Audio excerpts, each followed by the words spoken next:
አዶናይ ምን ሆነ?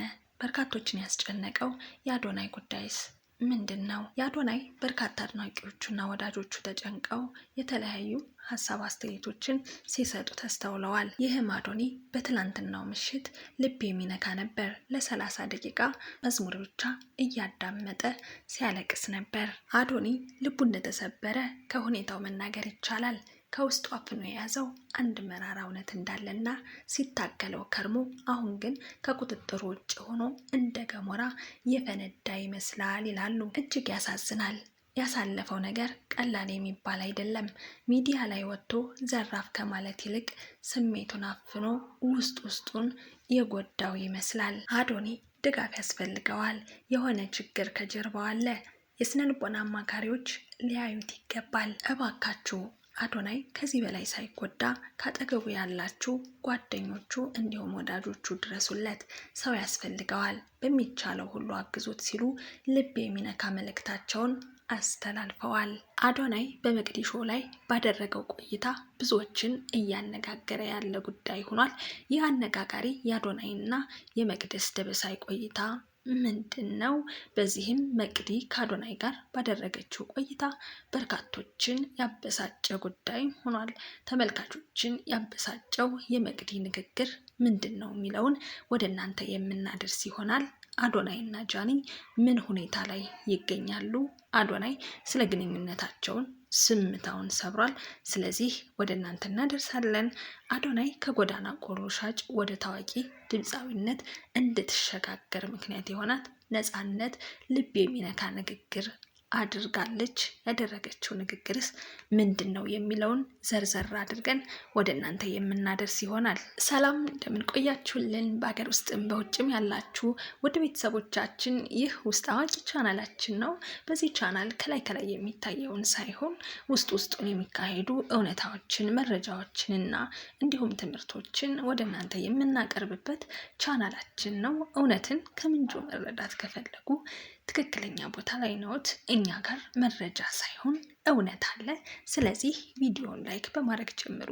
ሼር፣ ሰብስክራይብ በማድረግም የዘወትር ቤተሰብ ሁኑ። እንዲሁም የለቀቅናቸው ቪዲዮዎች በቀጥታ እንዲደርሳችሁ የደወል ምልክቷን በመጫን አብራችሁን እስከ ፍጻሜው ዝለቁ። በመቅዲ ሾው ላይ የተደረገው የቆይታ ብዙዎችን አስገርሟል። መቅዲ አዶናይን የሀገር ባለውለታ ካለችው በኋላ በኪራይ ቤት እንደሚኖር ስትናገር ብዙዎች በድንጋጤ ነበር የሰሙት።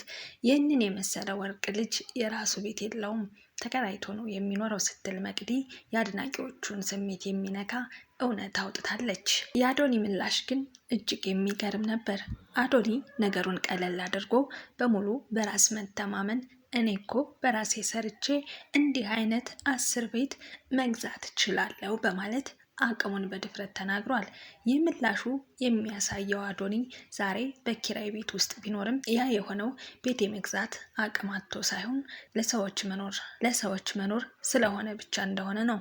አቅም እያለ በትላንትና መኖር እንዲሁም በራስ ስራ ላይ እንዲህ ያለ ሙሉ እምነት መኖር ለብዙዎቻችን ትልቅ ትምህርት ነው። አዶናይ ለጠየቀችው ጥያቄ ሰውን እያገዝኩ ነው ብሎ ሳይመጻደቅ መቅደም ያለባቸው ጉዳዮች ስላሉ ነው ብሎ ጨዋነትና ማስተዋል በተሞላበት መልኩ ምላሽ ሰጥቷል። ለዚህም ክብር ይገባሃል ሲሉ ለአዶናይ ያላቸውን ክብርና መውደድ ገልጸዋል። ንጉስ በማንኛውም ቤት ውስጥ ቢኖር ንጉስ ነው ሲሉም አክብረውታል። አዶናይ እና ጃኒ ምን አይነት ሁኔታ ላይ ይገኛሉ የሚሉ በርካቶችን ጥያቄ እያስነሳ ያለ ጉዳይ ሆኗል። አዶናይም ስለ ግንኙነታቸው ያለውን ነገር ተናግሯል። ይህንንም በዝርዝር ውስጥ ልነግራችሁና ላስቃኛችሁ እወዳለሁ። በአሁኑ ሰዓት በማህበራዊ ሚዲያው መንደር በሰፊው እየተወራ ያለው የቲክቶከሩ አዶናይ እና የጃኒ ግንኙነት ጉዳይ አሁንም ድረስ ግልጽ የሆነ እልባት አላገኘም። ግንኙነታቸው በይፋ ይቋረጥ ወይ ሲቀጥል ባልታወቀበት በዚህ አሻሚና ውጥረት በሰፈነበት ወቅት አዶናይ ስለ ፍቅር ያደረገው ጥልቅ ንግግር የተከታዮቹን ቀልብ ስቧል።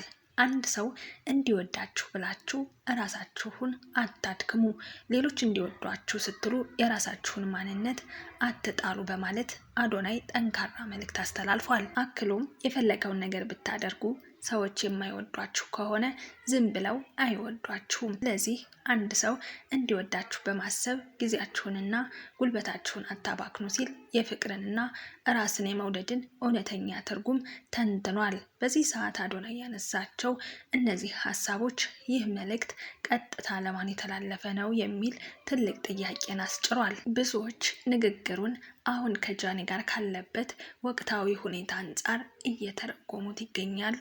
ይህ ንግግር ለጃኒ የተላለፈ ቀጥተኛ ያልሆነ የስንብት መልእክት ነው ወይስ አሁን እያለበት ስላለው ሁኔታ የተሰማውን ስሜት የሚገልጽበት መንገድ? የጥንዶቹ ወደፊት እጣ ፈንታ በጉጉት በሚጠበቅበት በዚህ ቅጽበት የአዶናይ ቃላት ከምንጊዜውም በላይ ትልቅ ትርጉምና ክብደት ተሰጥቶታል። እናንተስ የአዶናይን ንግግር እንዴት አያችሁት? ሰዎች የማይወዷችሁ ከሆነ አይወዷችሁም፣ ጉልበታችሁን አታባክኑ ላለው ሀሳብስ ምን ምላሽ ትሰጡታላችሁ? እስኪ ሀሳብ አስተያየታችሁን ኮሜንት ላይ ያስቀምጡልን። አዶናይ ለበርካታ ሰዎች በርካታ የሆኑ የበጎ አድራጎት ስራዎችን እንደሚሰራ የሚታወቅ ነው። ታዲያም አዶናይ ከጎዳና ቆሎ ሻጭነት ወደ ታዋቂ ድምፃዊነት እንድትሸጋገር ምክንያት የሆናት ነፃነት ልብ የሚነካ ንግግር ስለ አዶናይ ተናግራለች። እና የተናገረችው ንግግርስ ምንድን ነው የሚለውን በዝርዝር አስቃኛችኋለሁ። መሲ ሾው በአባይ ቲቪ ላይ ቀርባ ስላስተዳደጓና ስለ ቤተሰቧ ስለተደረገላት መልካም ነገር የተናገረችው ወጣት ድምፃዊት ነፃነት በቀለ በቃለ ምልልሷ ብዙዎችን አከብራለች። ነፃነት መንገድ ላይ ቆሎ በመሸጥና ለደንበኞቿ ዘፈን በማዜም ትታወቅ ነበር። ወደ ጎዳና የወጣችውም ወላጅ እናቷን ለማገዝ በሚል ነው። በሰው ቤት ተቀጥራ የምትሰራ እናቷን ለመደገፍ በልጅነቷ ችግርን ለመጋፈጥ ጀመረች። መጀመሪያ ጊዜ መንገድ ላይ ዘፈን የዘፈንኩት ለማስተራብነት ነው ትላለች ነፃነት።